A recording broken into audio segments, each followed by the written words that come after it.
mulai saja. Kita akan beribadat pada malam hari ini. Sebelum kita membaca firman, mari kita meminta pertolongan dari Tuhan dengan doa. Mari kita berdoa. Ya Tuhan Allah Bapa kami di surga, Bapa Maha Kasih dan Maha Kudus, Bapa kami sembah dan kami puji melalui nama Yesus Kristus. Kami bersyukur dan berterima kasih Engkau masih memberikan waktu dan tempat bagi kami untuk memuji dan memuliakan nama Allah Bapa di surga. Saat ini Tuhan Yesus, hamba bersama saudara-saudara kami di sini akan membaca firman, dan hamba akan membawa sedikit perlindungan. Kiranya hamba memohon Engkau memberi hikmat dan pengetahuan bagi kami semua. Hikmat dan pengetahuan bagi hamba, dari saat hamba membawa perlindungan, firman-Mu ini dapat bermanfaat bagi mereka. Bapa juga membimbing mereka semua Tuhan. Dari saat mereka mendengar firman yang hidup, firman itu dapat menjadi penolong dan penghibur bagi mereka dalam menghadapi segala persoalan yang mereka alami. Kami juga mengundang Roh Kudus-Mu untuk hadir di tengah-tengah kami Tuhan. Berapa kami peroleh pada malam hari ini semuanya tidak sia-sia. Jauhkanlah kami dari berbagai macam pertentangan dan pencobaan Tuhan, dan sertai kami senantiasa. Dalam nama Bapa, Anak, dan Roh Kudus, kami siap membaca firman yang hidup. Amin. Kita baca firman dari kitab 2 Tawarik. Kita akan membaca firman dari 2 Tawarik pasal 7 ayat 11 sampai dengan 15. Nanti saya akan membacakan untuk kita semua. Ini adalah kita bisa memperhatikan. Pembacaan diambil dari kitab 2 Tawarik pasal 7 ayat 11 sampai dengan 15 dengan perikop, Tuhan menampakkan diri kepada Salomo untuk kedua kalinya. Demikianlah Salomo menyelesaikan rumah Tuhan dan istana raja, dan berhasil melaksanakan dalam rumah Tuhan dan dalam istananya segala sesuatu yang timbul dalam hatinya. Kemudian Tuhan menampakkan diri kepada Salomo pada malam hari dan berfirman kepadanya, telah kudengar doamu dan telah kupilih tempat ini bagimu sebagai rumah persembahan. Bila mana aku menutup langit sehingga tidak ada hujan, dan bila mana aku menyuruh belalang memakan habis hasil bumi, dan bila mana aku melepaskan penyakit campar di atas umatku, dan umatku yang di atasnya, dan umatku yang di atasnya namaku disebut merendahkan diri, berdoa dan mencari wajahku, lalu berbalik dari jalan-jalannya yang jahat, maka aku akan mendengar dan memulihkan negeri mereka. Sekarang mataku terbuka dan telingaku menaruh perhatian kepada doa dari tempat ini. Demikian firman Tuhan yang kita peroleh pada siang hari ini, yang dikatakan berbahagia orang mendengar dan melaksanakan dalam kehidupan sehari-hari. Shalom untuk semua. Shalom. Baik, firman yang sampai di malam temanya memulihkan hubungan manusia dengan Allah. Memulihkan manusia dengan Allah. Sesuai dengan firman yang kita peroleh di malam, dan sesuai dengan persoalannya kamu semua di sini hadapi masing-masing. Pasti ada timbul pertanyaan dalam hati itu, dalam diri sendiri pasti ada timbul pertanyaan. Kenapa Tuhan tinggal kita? Kenapa kita dapat masalah begini, Tuhan tidak bantu kita? Pasti ada pemikiran. Baik yang sementara berupaya untuk selesaikan secara kekeluargaan, maupun yang mau nanti diproses. Pasti ada itu pikiran. Jadi kita mesti tahu bahwa di saat kita dapat masalah, Tuhan tidak berdiam. Ingat, di saat kita dapat suatu masalah, Tuhan tidak diam. Tuhan sementara bekerja untuk membantu kita. Hanya karena kita manusia tahu toh, kita semua yang Tuhan bantu kita itu hanya berupa berkat. Tuhan bantu kita besok dapat Tuhan. Oh, nanti tanam jagung hasilnya bagus.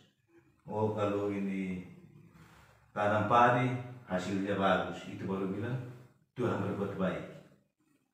Tapi giliran kita dapat sakit, dapat masalah, dapat kesusahan, kita bilang Tuhan sudah tidak baik.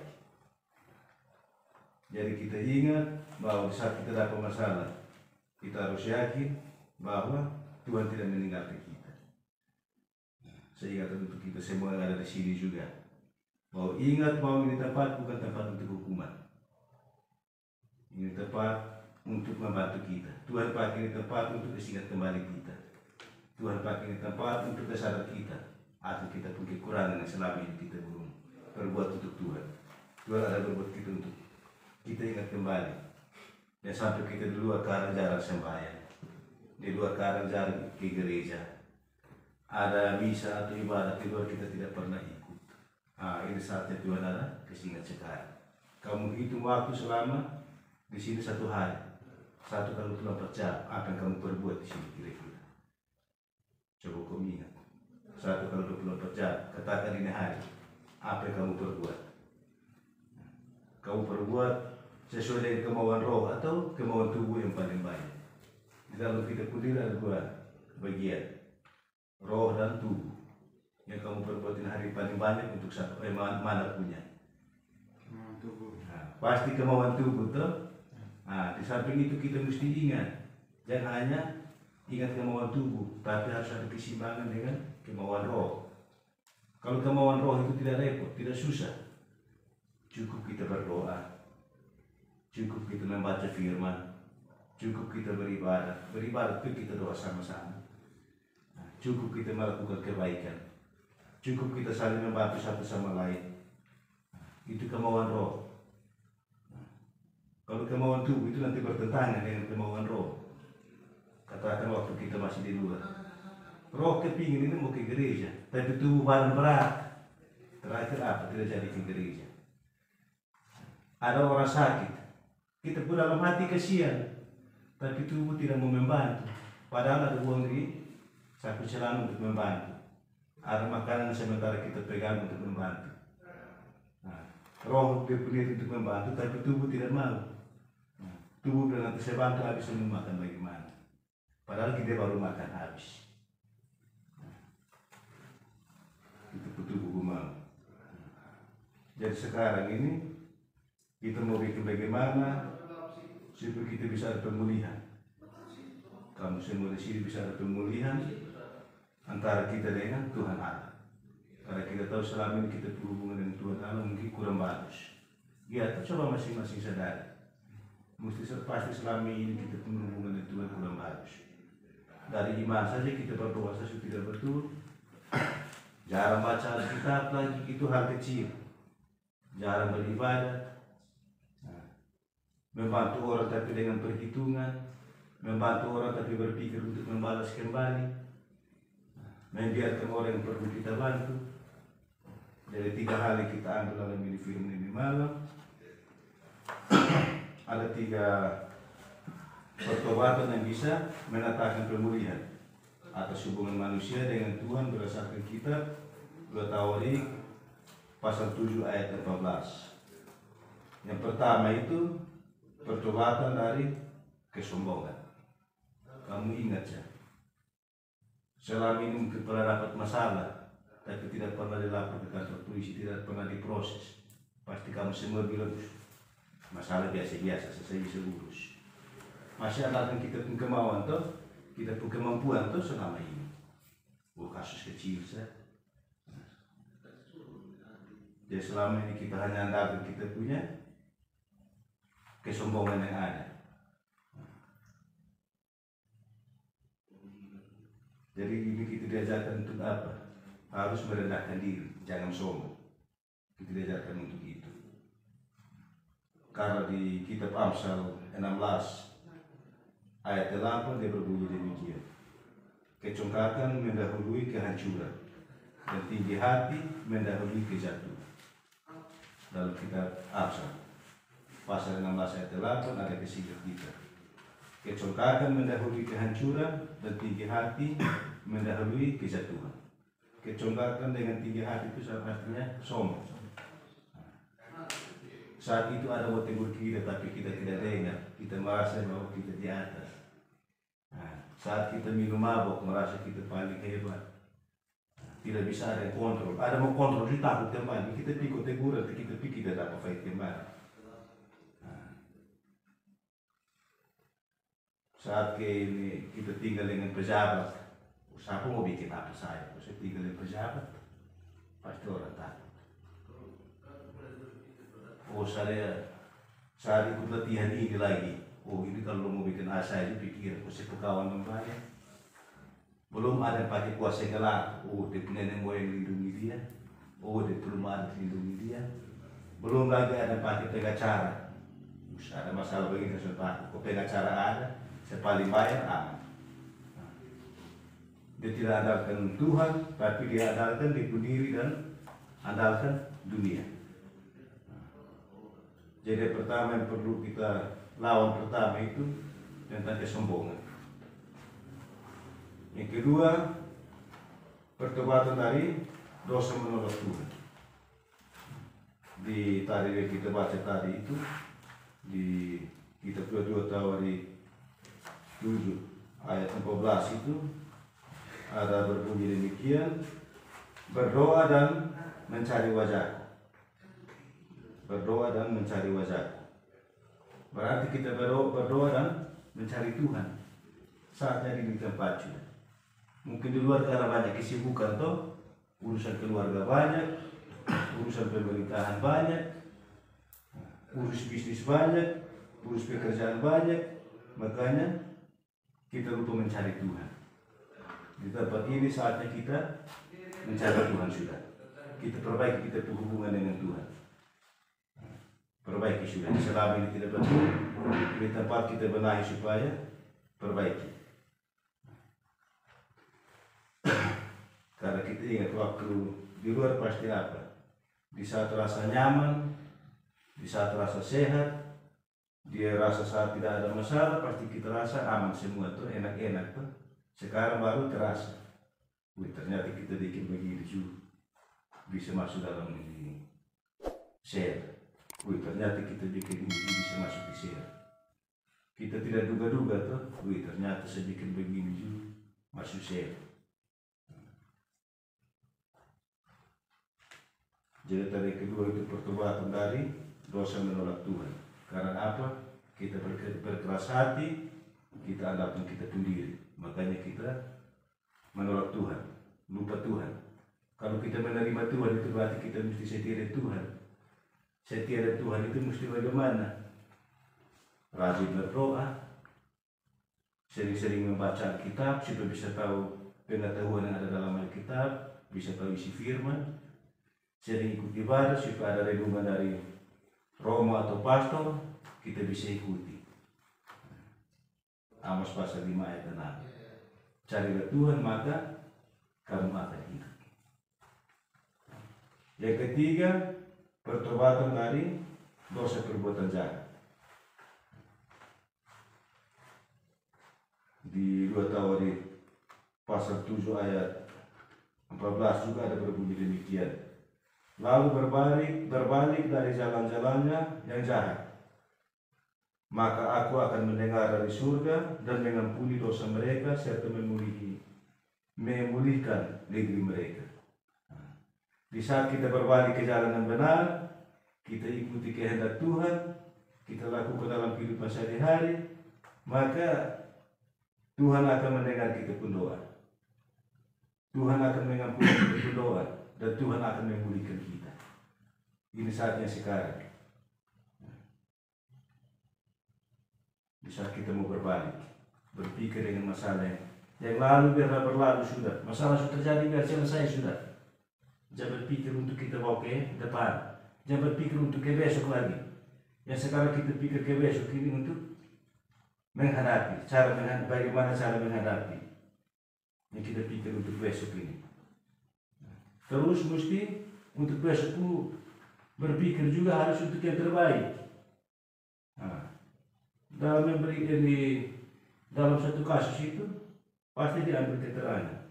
Dalam memberikan keterangan itu diharapkan apa? Cerita jujur, tidak ada lain-lain. Cerita jujur sesuai dengan apa yang kamu perbuat, sesuai dengan apa yang terjadi. Yang diharapkan hanya itu saja.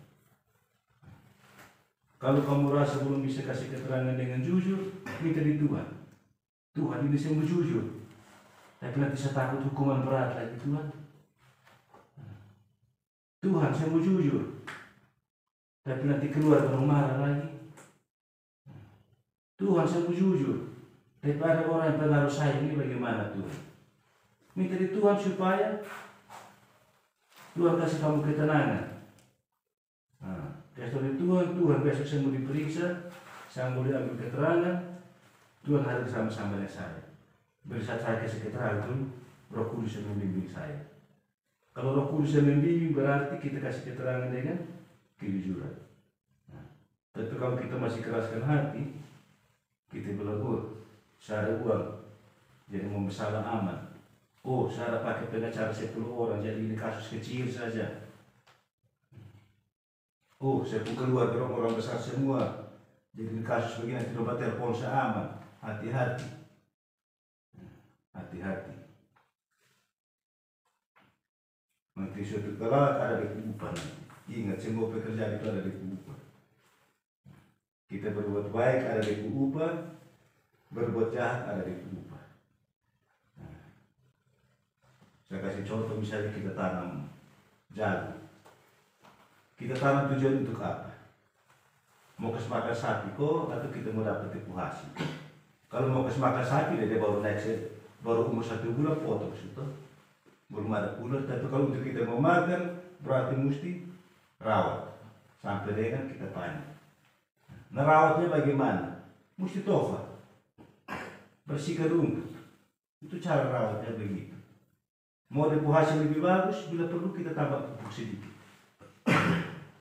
Kalau mau tipu hasil lebih bagus, pasti kita panen dulu dengan senang, karena hasilnya memuaskan.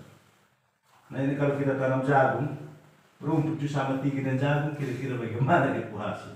Iya tuh, rumput itu bangun tapat sama tinggi dan jagung, kira-kira tipu hasil yang mana? Pasti tidak akan memuaskan. Terus, kalau lihat hasilnya tidak bagus, kamu marah siapa? Kamu kesal orang lain. Nah, kebiasaan manusia nanti apa? Lihat orang pun lebih baik dari pun lebih marah dan takut, padahal dia pun tidak tofa. Nah, makanya mulai timbul kecemburuan. Jadi kamu sini tetap tekun dalam doa, tetap rajin-rajin membaca Alkitab, tetap tekun dalam beribadah, saling membantu satu sama lain di sini, saling menghibur di tempat ini. Ada yang sakit, sampaikan di piket. Nah, kalau yang sakit tidak sempat sampaikan, engkau yang sehat sampaikan. Nah, ada dalam keadaan pikiran, yang lain hibur pikiran. Kita di siapa ini? Jeffrey. Sila cuma pikiran berat. Karena mungkin pikir istri di rumah, pikir masalah belum selesai. Nah, saat itu kamu mesti minta di Tuhan. Tuhan, saya punya pemikiran terganggu. Karena apa? Saya masuk di sini enak Tuhan, tapi makan minum di rumah saya akan urus kesehatan. Pasti semua alami itu. Kayak masuk di sini banyak. Minum makan sedikit tidak masalah, tapi perlu terisi. Minum air sedikit itu tidak masalah, tapi perlu terisi. Di rumah saya mencari kesembuhan. Anak-anak di sekolah saya mencari kesembuhan. Nah, untuk jajan di sekolah. Minta nikmati Tuhan. Kecuali Tuhan ini saya keluar, saya bertobat yang ini masalah Tuhan. Saya mau berubah. Kalau bisa Tuhan bantu saya. Tuhan juga bantu saya istirahat di luar. Biar syukur di luar juga sehat, dan di luar juga bisa peroleh berkat untuk tempuh kehidupan di luar sana. Ingat itu. Makanya saya biasa pesan itu tidak boleh lupa doa untuk istri anak di rumah. Doa untuk orang tua. Supaya di sana sehat, kamu di sini juga sehat. Jangan kamu hanya doa untuk kamu diri sendiri, jangan. Saling mendoakan untuk kita semua. Jangan lupa doa untuk kami petugas. Supaya kita sama-sama sehat, atau bisa perhatikan kamu, bisa melayani kamu di ruang tahanan. Mungkin di firman yang saya bawa untuk ini malam bisa bermanfaat untuk kita semua, bisa menolong kita semua. Tetap tekun dalam doa. Ingat itu. Di tempat Kamu harus ingat satu hal, bahwa di tempat bukan tempat untuk dihukum, melainkan tempat untuk kamu dibenahi. Jadi kamu harus berbuka diri kepada Tuhan, biar supaya Tuhan membenahi kamu diri. Kita siap supaya saat Tuhan bersihkan kita kuat dalam menghadapi situasi yang ada. Jadi saat kita semua tetap tekun dalam doa, kita tetap percaya dalam kehidupan sehari-hari, tapi ingat hadirkan Tuhan dalam segala situasi, hadirkan Tuhan dalam hidup tempat. Amin. Ya, kita